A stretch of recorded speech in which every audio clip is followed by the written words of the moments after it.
Hey, shalom, shalom, shalom. First and foremost, let me give all praise and glory unto Yahweh, Bahashem, Yahweh Shai, Bahashem, Rakaha Kodash. I would like to give double honors unto the apostles, the bishops, and the elders of Great Millstone that do rule exceptionally well. They continually feed the flock with 100% truth. They do this free of charge, and they uplift and they magnify the name of Yahweh and also the name of Yahweh Shai. Let me say shalom, salutations, mercy, and blessings to all the sincere brothers that's out there that push this word with truth and with faith, striving to be a part of the hopeful elect.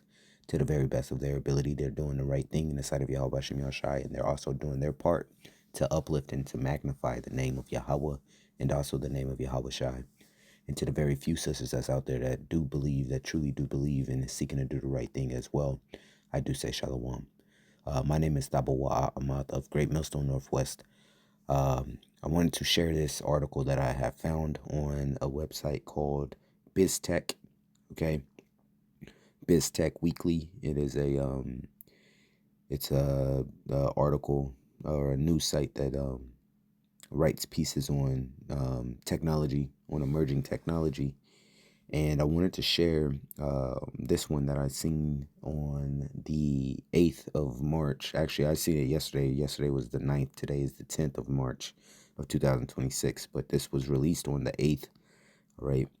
And the title of it is Washington House Bill 2303, Protecting Employee Privacy by Banning Employer-Mandated Microchipping Amid Ethical and Legal Concerns, all right? Now, that doesn't mean that they're not going to roll out these microchips. It just means that they're not going to force these microchips upon you. And that's our stance here at Great Millstone. We're telling you that we believe, according to Revelation, the 13th chapter, the 16th verse, that these RFID microchips that they want to implant into people is indeed the mark of the beast, but it's not something that will be forced upon people. You have certain Israelite groups or individuals who's taken the stance of saying that it can be forced onto the people. Of what if they tied you down and just implanted you with something? Well, the Lord's not going to allow that to happen onto his elect, okay? This is going to be something that is a choice. You are going to choose if you want to take this or not, okay? That's going to be the great temptation, all right? And I want to read this article, but very first, let's get this in the book of Revelation, all right? Revelation chapter 13. Let's come down here and let's read what it says down here at verse 16. Okay, I know we're a beat horse, but there's only so many prophecies that's left. I know we get excited about what's going on over there in Iran, but we know that Iran at this time is not the end all be all. There's more prophecy that has to come to pass first before our salvation is here. Iran just gets us excited because finally some kinetic forces is being at play here in the earth, you know, that's taking us a step closer to getting the hell up out of here. That's what we get excited about. This is Revelation chapter 13, verse 16. It says, and he causeth all, both small and great, rich and poor, free and bond, to receive a mark in their right hand or in their forehead. Now, when you look at the word mark, of course, it's the word charagma. We here at Great Millstone, we go into this all the time, all right? Charagma goes into a cutting of the flesh, okay? Something that is inserted, all right? And it uses the example of a palisade, all right? It got the word karax. It goes into, you get into the 666, that's down in verse 18, and you goes into implanting and so on, all right? We get into this all the time. There's some very, very edifying videos on the mark of the beast that's out there. Just type in Great Millstone, RFID microchip, Great Millstone, mark of the beast, and you'll be flooded with information, more videos than you can possibly watch, all right?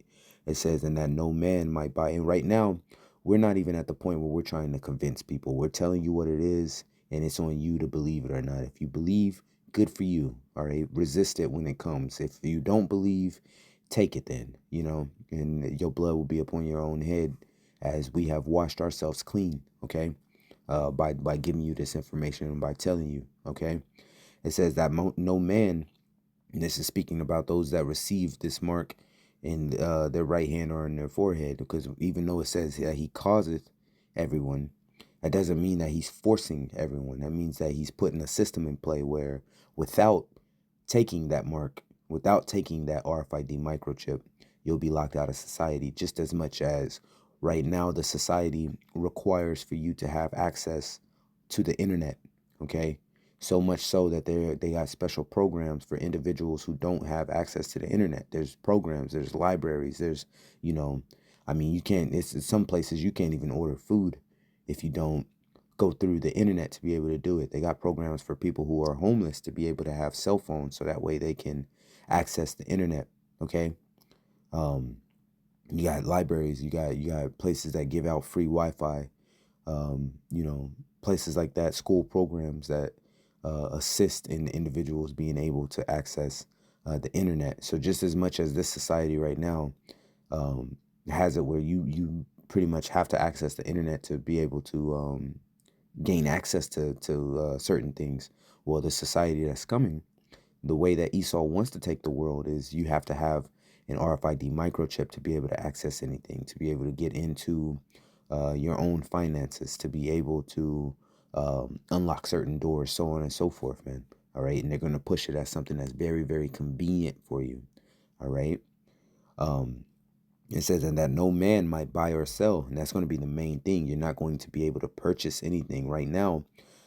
Cash is still around. It's very uncommon, but cash is still around. But they are definitely phasing that out. And anybody who's being honest with themselves will be able to witness and recognize that, yes, cash is becoming more and more obsolete as the days pass. Okay. Especially with how terrible the dollar itself is doing and the trillions of dollars in debt that the United States is with underneath that dollar. Now, there's floating things going around about Iran toppling the credit bureau systems, which, as lovely as that sounds, all that is that will be another excuse for Esau to implement a new payment system, okay, in his attempts to get things under control. And he may very well be the one that crashes everything and just blames it on someone else, all right? It says, and that no man might buy or sell save he that had the mark or the name of the beast or the number of his name, and here is wisdom. Let him that have understanding count the number of the beast, for it is the number of of a man, and his number is 600, 6, which is where individuals get that 666. Which I'll tell you, these Edomites, man, are obsessed with the number 666. Okay, like just the common Edomite. I've worked around some Edomites who would just randomly write that on the table. Okay, they write that within their books. They'll write that, on just different things that they own, just because they understand that they are the children of Satan. They don't understand it to the extent that we understand it, but within their spirit they know. Okay. The point though is that you're not going to be able to buy or sell without that mark. That's going to be the main convenience that they're going to put out for it. But other things as well, security and stuff. Your work may require you to carry a an ID badge that could have a chip in it. Well, they want to ultimately put the chip within you, the RFID microchip within you. Okay, and it tells us in the book of Revelation as well that anyone who receives that mark, that's in the 14th chapter. If you receive that mark, then you are dooming yourself, man. Okay. So let me read this real quick, and hopefully this edification that comes from this. And if I remember, I'll put this article in the description box, okay? So that way you can view this as well at your own leisure. And this is fair use. Washington House Bill 2303, protecting employee privacy by banning employer-mandated microchipping amid ethical and legal concerns. Washington's preemptive line in the sand on workplace implants. Washington State's proposed House Bill 2303, which I'm in Washington State. This is why this is important for me. And there will be other states that follow suit with this. Not all states will, okay? Which this doesn't stop it from being something where all finances is going through this RFID microchip. This just stops employers telling you for you to maintain your job, you got to have this RFID microchip. What's going to force us who are believers out of that workplace is the fact that all money transactions are happening through that RFID microchip, which we will not have access to. Okay. But we have faith in Yahweh Shem Shai. We're leaning on Yahweh Shem Shai rather than in the strength of men. Okay. It says Washington State's proposed House Bill 2303 arrives before a crisis, not after one, an increasingly rare posture in technology governance. The bill would ban employers from requesting, requiring, or coercing employees to accept an implanted microchip, while adding meaningful enforcement teeth through civil penalties and a private right of action for workers who believe their bodily autonomy has been violated. Which, hey, this is great, you know. It says that timing matters. While voluntary workplace microchipping has existed in the U.S., most visibly through experiments like Three Square Market's 2018 program, the practice has not become mainstream, and there is no indication that Washington employers are currently mandating microchips. Yet legislators are acting on a broader recognition. Okay, I'm sorry. The trajectory of digital identity is moving steadily closer to the body. You see this? The trajectory of digital identity is moving steadily closer to the body, and the workplace is often where optional technologies can become de facto requirements through power imbalance, peer pressure, or implicit career incentives. From a business and technology perspective, HB, House Bill 2303, is less about today's niche pilots and more about tomorrow's normalization. It signals that, at least in Washington, the state is prepared to treat human embedded credentials differently than badges, apps, or even wearables. Because once identity is literally under the skin, it the exit costs are no longer merely administrative. Okay. Um, bodily embedded credentials, right? Badges, that would be that ID card that you have to swipe across the card reader to be able to get into the workplace or to be able to access through certain doors. Okay. Apps. Um, the company that I work for, they have apps that they want you to download to be able to look at your finances, to be able to uh, check company emails and messages and so on and so forth, right? And then wearables, there's some places that require you to wear, a wristband or other types of things, headsets and other kind of things to, for you to be able to do your job. So um, this is they're recognizing that embedding something into the human body is something different than all of that, man. All right, and they're making a stance against it, which I think is lovely. However, I understand the truth of the prophecy that people are going to willingly go and get these microchips. This is nice that this bans employers from requiring you to do it to be able to work. However, people are still going to go and line up and get these things, especially when they fully implement them into the payment system. Okay. And they tell them that all their records can be up on that and they don't have to carry an ID anymore and they don't need keys anymore to access this and that. Okay. So on and so forth. All right. I remember I was working at this company some years back and they were upgrading their security. And then they went from, just, you being able to walk into the building to you having to have a personal passcode to enter in to be able to into a keypad to be able to get the door to open for you. Okay. And that way they can track who's coming in and who's going out the building. And then from there it went to everybody having an RFID microchipped card um, to be able to press up against a card reader, and that would register that code that they gave at first, and then that would open the door for you. Okay, so in their attempts of upgrading security, and it's not like it was a high security job or anything either.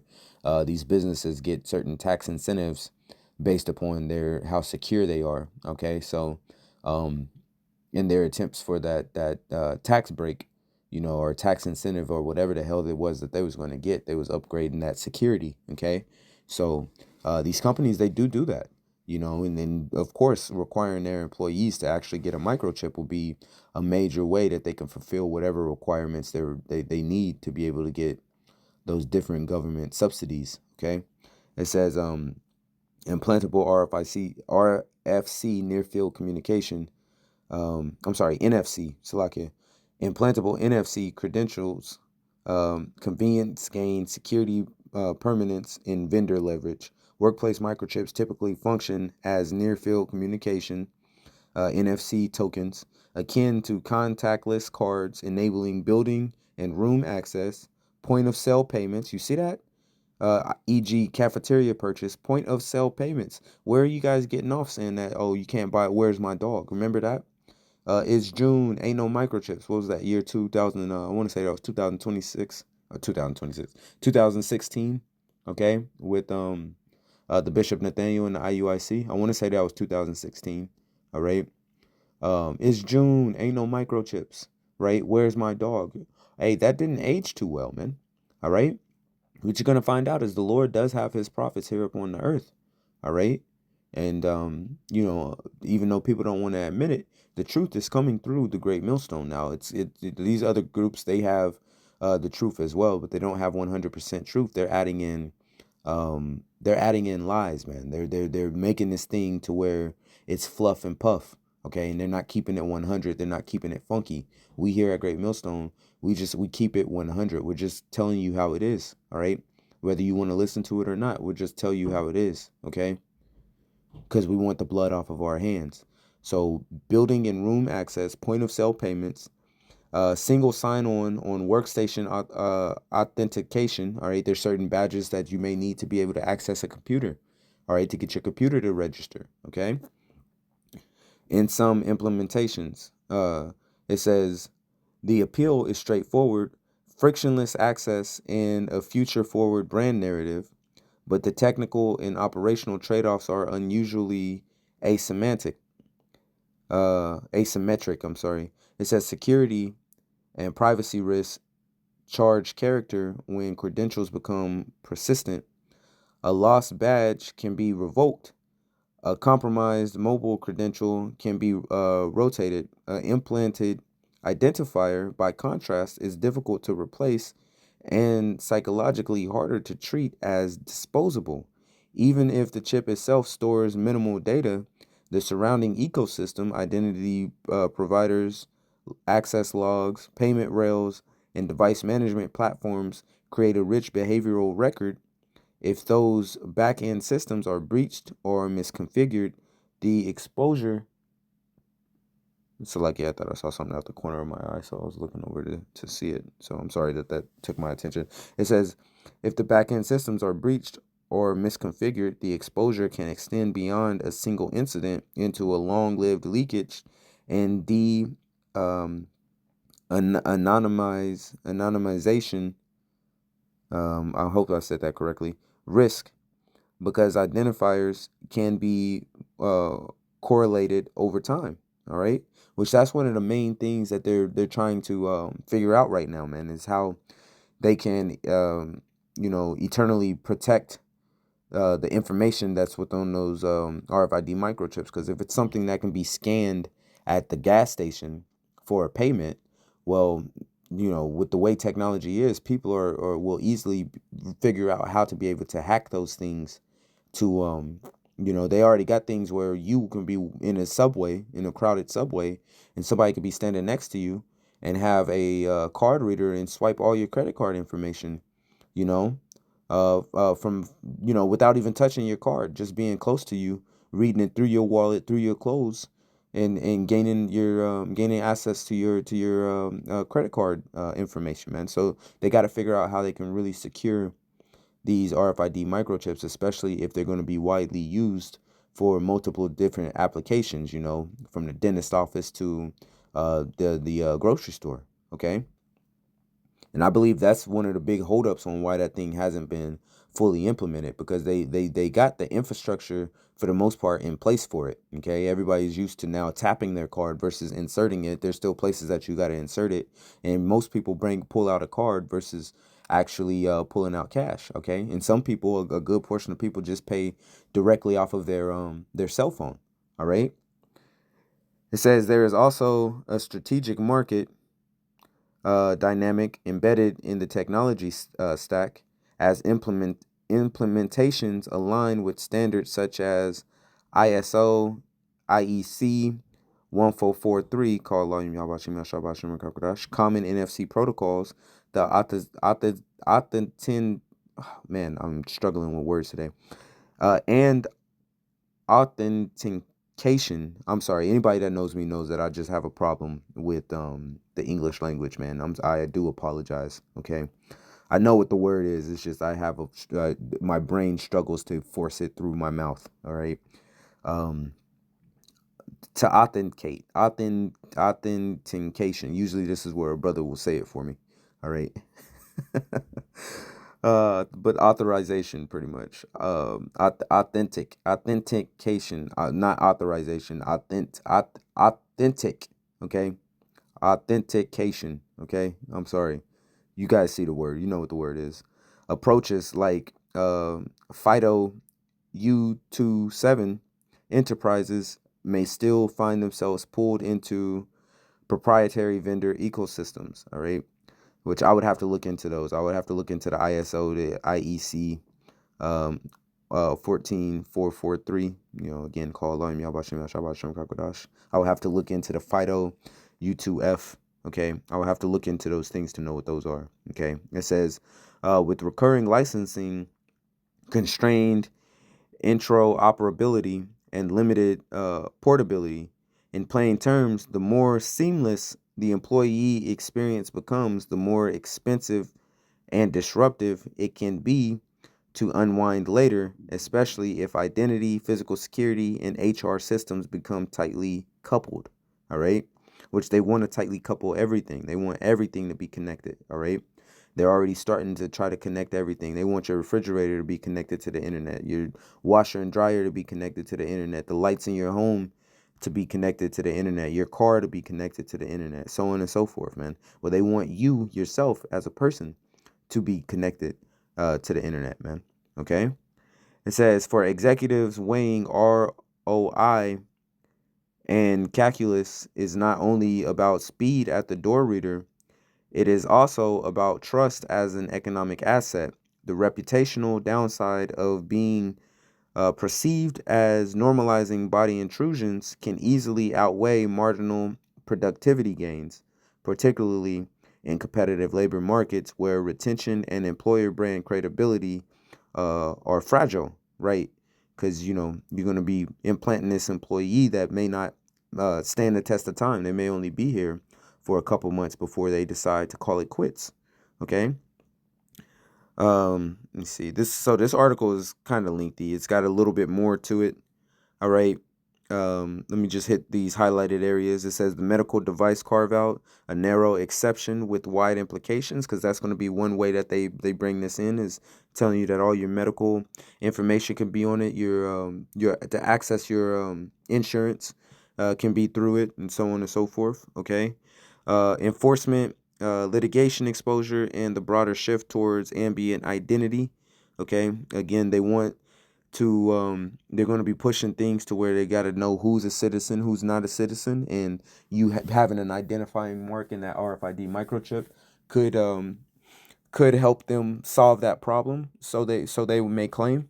Okay, so on and so forth. Like I said, I'll try to put the link to this article within the let me see. Does it give me the option? Okay, I thought I saw something where it gave me the option for share, but I'll try to put the link to this article so you can finish reading it into the description. Okay.